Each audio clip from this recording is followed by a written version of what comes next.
Medical में दाखिले के लिए हुई नीट परीक्षा का रिजल्ट जब से जारी हुआ है तब से लगातार हंगामा हो रहा है। सुप्रीम कोर्ट ने कल परीक्षा रद्द करने से इनकार कर दिया। जिन 1563 छात्रों को ग्रेस मार्क्स मिले थे उनके लिए फिर से परीक्षा होगी। और आज की बड़ी खबर यह है कि नीट को लेकर अब से कुछ देर में सुप्रीम कोर्ट में सुनवाई होगी। सुप्रीम कोर्ट 11 अलग अलग याचिकाओं पर सुनवाई करेगा, जिसमें एनटीए की भी याचिका है, जिसमें देश के अलग अलग कोर्ट में लंबित मामलों की सुनवाई एक साथ सुप्रीम कोर्ट में करने की मांग की गई है। सभी याचिकाओं की एक साथ सुनवाई की मांग एनटीए की तरफ से की गई है। 11 याचिकाएं सुप्रीम कोर्ट में लगाई गई है, जिनमें कई मांगे की गई है। कुछ ही देर में जो सुप्रीम कोर्ट में सुनवाई है उसकी शुरुआत होगी। और इस खबर पर और ज्यादा जानकारी के लिए दिल्ली से अंकित गुप्ता इस वक्त हमारे साथ सीधा लाइव जुड़ रहे हैं। अंकित, 11 याचिकाएं लगाई गई हैं, जिसमें थोड़ी देर बाद सुप्रीम कोर्ट में सुनवाई होनी है। कौन कौन सी ये याचिका है, क्या क्या मांग इनमें की गई है, जानकारी दीजिए। देखिए, ये जो 11 याचिकाएं हैं, इसमें से 4 याचिकाएं तो वो है जो नेशनल टेस्टिंग एजेंसी यानी एनटीए ने लगाई हैं।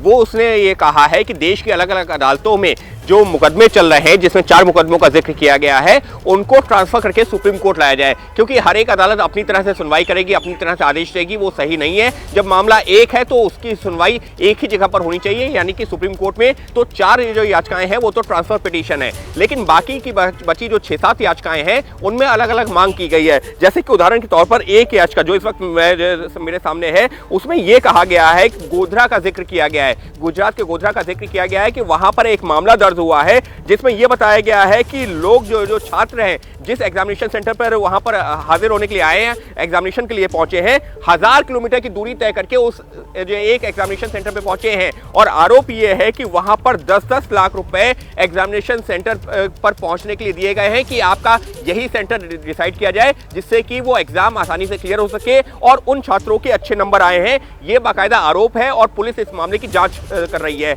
इसी तरीके से एक और याचिका दायर की गई है, जिसमें यह कहा गया है कि अगर नीट का जो एग्जामिनेशन हुआ था, जो एनटीए ने कंडक्ट करवाया था, उसका जो पेपर लीक का आरोप है, क्योंकि गोधरा हो गया, पटना हो गया, अलग अलग राज्यों में जो एफआईआर दर्ज हुई है, जो ये इशारा कर रही हैं कि ये पेपर लीक हुआ है। और अगर पेपर लीक हुआ है तो उस मामले की जांच सीबीआई से होनी चाहिए। हालांकि एनटीए से जब ये सवाल पूछा गया तो वो साफ तौर पर कह रहे हैं कि पेपर लीक के बारे में कोई जानकारी नहीं है, लेकिन जो छात्र हैं उनका सुप्रीम कोर्ट से यही कहना है कि अगर एफआईआर दर्ज हुई है वो यही दिखाता है कि पेपर लीक हुआ था और ऐसे में उसकी सीबीआई जांच होनी चाहिए। तो इस तरीके की अलग अलग मांग है। और एक जो सबसे बड़ी मांग जो लगभग सभी याचिकाओं में की गई है वो ये है, क्योंकि आरोप गंभीर है, लिहाजा नीट एग्जामिनेशन को रद्द करके फिर से किया जाना चाहिए। जी अंकित, जितनी बातें आप बता रहे हैं, कल हमने शिक्षा मंत्री को भी सुना, उनकी तरफ से साफ तौर पर यह कहना है कि भाई कोई गड़बड़ी नहीं हुई है, लेकिन दूसरी तरफ छात्र मानने को तैयार नहीं है। साफ तौर पर कह रहे हैं कि भाई हमें चाहिए तो सीबीआई जांच चाहिए इस पूरे मामले में। तो क्या अब इस मामले में होना होगा, आगे क्या और देखने को मिल सकता है?